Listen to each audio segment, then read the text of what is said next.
മഴയൊന്നും ഇല്ലാത്തൊരു ദിവസമായതുകൊണ്ട് ഇങ്ങനെ വെറുതെ ഇങ്ങനെ വർക്കൊക്കെ ചെയ്ത് ഇരിക്കുകയായിരുന്നു. അപ്പോഴാണ് നമ്മൾ ഇൻസ്റ്റാഗ്രാമിലൊരു കടലക്കറി ഉണ്ടാക്കുന്നൊരു വീഡിയോ കണ്ടത്. അപ്പോൾ പിന്നെ ഇന്ന് അതുണ്ടാക്കാമെന്ന് വിചാരിച്ചു. അങ്ങനെ അത് നോട്ട് ചെയ്ത് പ്രിപ്പയർ ചെയ്തെടുത്ത് എല്ലാം കൃത്യമായിട്ട് എഴുതിയെടുത്ത്, പിന്നെ വേപ്പിലൊക്കെ പൊട്ടിക്കാണ്ടായിരുന്നു, അതൊക്കെ പൊട്ടിച്ചുകൊണ്ട് വന്ന് അപ്പോഴേക്കും സവോളയും തക്കാളിയും പച്ചമുളകൊക്കെ ഒന്ന് അരിഞ്ഞെടുത്ത് കുറച്ച് തേങ്ങയും ചിരവിയെടുത്ത് അങ്ങനെ കുക്കറെടുത്തപ്പോഴാണ് ഓൾറെഡി വീട്ടിൽ നിന്ന് കടലക്കറിയാണ്. പിന്നെ അത് വേറെ മാറ്റി വെച്ച് എല്ലാം ടെറസിൻ്റെ മുകളിൽ കൊണ്ടുവന്ന് ഒരുവിധം എല്ലാം ടെറസിൻ്റെ മുകളിൽ കയറ്റി ടേബിളൊക്കെ എടുത്ത് സെറ്റിൽ ചെയ്ത് വെച്ച്. പിന്നെ ഒന്നും മഴയൊന്നും ഇല്ലാത്ത ദിവസമായതുകൊണ്ട് നല്ല തെളിഞ്ഞൊരു നമുക്ക് കടലക്കറി ഉണ്ടായില്ലോ.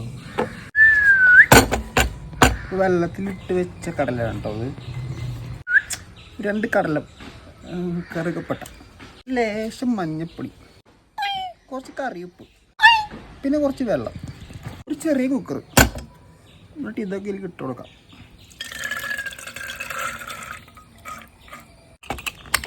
ഒരു 4 വിസിലടിക്കാം. പാൻ അമേരിക്ക, കുറച്ച് തേങ്ങ, കുറച്ച് മുളക് പൊടി, പിന്നെ കുറച്ച് ഗരം മസാല, ചിക്കൻ മസാല, മല്ലിപ്പൊടി. ഇതൊന്ന് നൈസായിട്ടൊന്ന് വറുത്തെടുക്കണം നമുക്ക്. ഇനി ഇത് നമുക്ക് പേസ്റ്റ് ആക്കിയിടാം. ഒരു മൺചട്ടി, കുറച്ച് ഓയിൽ, സവോള, കുറച്ച് ഇഞ്ചി വെളുത്തുള്ളി പേസ്റ്റ്, കുറച്ച് കറിവേപ്പില, പച്ചമുളക്, കുറച്ച് ഉപ്പ്. എന്തിരുമ്പോഴേ നമ്മുടെ മസാല ചേർത്ത് കൊടുക്കാം. മിക്സ് ചെയ്ത് കൊടുക്കാം. ചുരുമ്പോഴേ നമ്മുടെ കടല ചേർക്കാം.